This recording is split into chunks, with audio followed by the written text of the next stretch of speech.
আসসালামু আলাইকুম, সবাই কেমন আছেন? এই ভিডিওটা করেছিলাম ঈদের আগের দিন, তার মানে ২৯ রমজান। বাড়িতে আসার সময় করেছিলাম। আপনারা লক্ষ্য করলেই দেখতেই পারতেছেন যে আসলে রাস্তাঘাট এত পরিমাণ ফ্রি ছিল, কোথাও ব্রেক করার কোনো প্রয়োজন হয় নাই, এত পরিমাণ ফ্রি ছিল। তো ঈদের পরপর এখন ঢাকা শহর হয়তোবা আবার আগের জ্যামজটের সেই রূপ ধারণ করবে। আসলে ঢাকা শহরের জ্যামের প্রধান কারণ হচ্ছে লোকাল বাসগুলো রাস্তার মাঝখানে হুটহাট করে দাঁড়িয়ে যায়, সেজন্যই পিছনে জাম লেগে থাকে। আর সিগন্যালগুলো ব্যাপারটা আলাদা।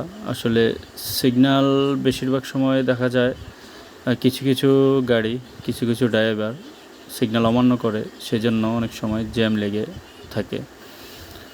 তবে সেটা বেশি না, বেশি হচ্ছে আসলে ঢাকা শহরের গাড়ির চাপ অনেক বেশি, সেজন্যই বেশিরভাগ সময় জ্যামজট লেগে থাকে। আপনারা এই ভিডিওতে ভালোভাবে লক্ষ্য করলে দেখতেই পারবেন যে আসলে কতটুকু ফ্রেশ এবং ক্লিয়ার এই রাস্তা।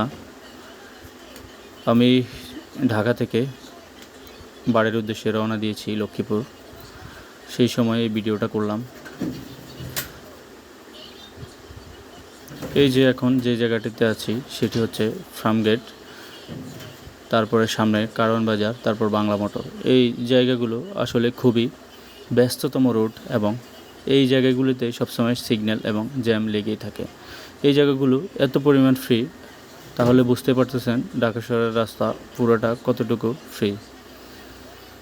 ঠিক আছে, তো সবাই ভালো থাকবেন। যানজটমুক্ত একটি ঢাকা শহর আমরা চাই, সবসময় যাতে আরামে আয়েসে বসবাস করা যায়, রাস্তায় চলাচল করা যায়। ঠিক আছে, সবাই ভালো থাকবেন। আসসালামু আলাইকুম ওয়া রাহমাতুল্লাহ।